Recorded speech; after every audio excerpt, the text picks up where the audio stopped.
দেশি জাতের পেয়ারা চাষে ঝালকাঠির খ্যাতি দেশজুড়ে। অগণিত কৃষক পরিবারের প্রধান আয়ের মাধ্যমও পেয়ারা চাষ।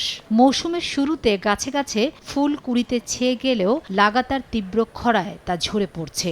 রোদে শুকিয়ে পেয়ারার আকার ছোট হওয়ার পাশাপাশি কালো কালো ছিট পড়া রোগ দেখা দেয়। ভারী বৃষ্টিতে ঝরে পড়েছে পেয়ারা গুটি, ধরছে পচনসহ রোগ ব্যাধিও।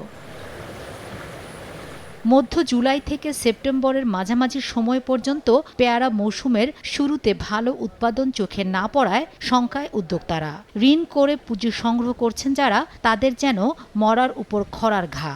আমি বেশ মানে 1 মণ পেয়ারা 500 বা 400 টাকা, তাকে দিতে হবে 700-800 টাকা, যার জন্য এই পেয়ারা কেউ কিনতেও চায় না, আর আমরা কাজের লোকও পাচ্ছি না। চৈত্র মাসে প্রচণ্ড খরা, এই খরার কারণে ফলনের অবস্থা খুবই খারাপ। পেয়ারা যখন ফুল আসছে তখন বৃষ্টি দরকার ছিল, কিন্তু বৃষ্টি তখন হয়নি। না হওয়ানে আমাদের পেয়ারা অনেক ঝরে গেছে। পেয়ারা তিলা তিলা পরে ওই পেয়ারাটা বিক্রি হয় না, এই জন্য চাষিরা ব্যাপক ক্ষতির মুখে পড়তে আছে। কৃষি বিভাগ বলছে, জলবায়ু পরিবর্তনের বিরূপ প্রভাবে তীব্র দাবদাহের পর এমন অতিবৃষ্টি। তবে এ অবস্থায় গাছের গোড়ায় বেশি করে সেচ ও বিভিন্ন ওষুধ স্প্রে করার পরামর্শ কৃষি কর্মকর্তার। নির্দিষ্ট সময় পর পর ফল গাছে আমাদের কিছু পালাইনাশক স্প্রে করতে হয়, সেটি করলে সাধারণত আমাদের পেয়ারায় পোকামাকড় এবং রোগবালাইয়ের আক্রমণটা অনেকটা কমে যায়। এই বিষয়ে আমরা তাদের প্রশিক্ষণ এবং বিভিন্ন গ্রুপ মিটিংয়ে আমরা সচেতন করার চেষ্টা করছি। কৃষি বিভাগের দেয়া তথ্য মতে জেলায় 562 হেক্টর জমিতে পেয়ারার বাগান রয়েছে, আর ফলটি চাষে